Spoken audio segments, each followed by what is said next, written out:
Trump believes this stuff because he's a dim-witted asshole. What is this? Gary Cohn, the prince that was promised? Why don't we manufacture things at home, Lindsay asked. We're a manufacturing country. Of course, the United States manufactured things, but the reality did not match the vision in Trump's mind. President clung to an outdated view of America. Locomotives, factories, a huge smokestacks, workers busy on assembly lines. Cohn assembled every piece of economic data available to show that America's workers did not aspire to work in the assembly factories. It's not even that Americans don't want to work in these fucking factories either, by the way. Because, like, Americans will work anywhere. It's the same thing that I mentioned about, like, fracking. Why does Western Pennsylvania love fracking? Okay, seemingly, even though that is also in dispute. But why do the people defend fracking? Because it's a decent paying wage job in an area where there was no jobs for 30 fucking years. That's it. That's it. And it's heavily backed by subsidies by the federal government. It's not like these guys in Western Pennsylvania are like, no, my epigenetic memories require me to work in a fucking fracking field. Okay, this is my genetic predetermined destiny. That's not the reason. It's because they associate that sector, that industry, with decent wages. If the government was heavily subsidizing renewable energies, like, you know, the Chinese century of prosperity, okay, if we were doing the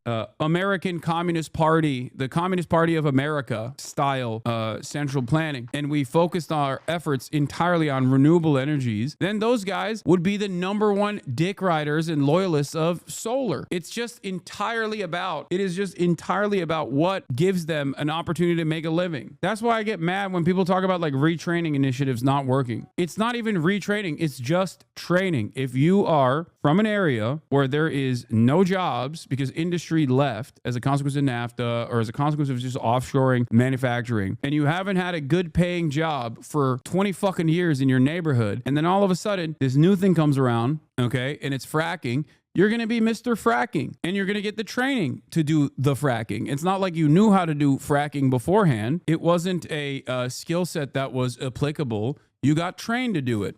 It's not retraining. It's just training. The point here isn't to get these guys to learn to code and make them code serfs, even though that part already happened. Everybody learned to code, and look at the coding sector now. Fracking is not a jobs provider at all, please. No, I'm just talking about the environment, the mythology surrounding fracking and where that comes from and why people think it's a way of life that cannot be taken away.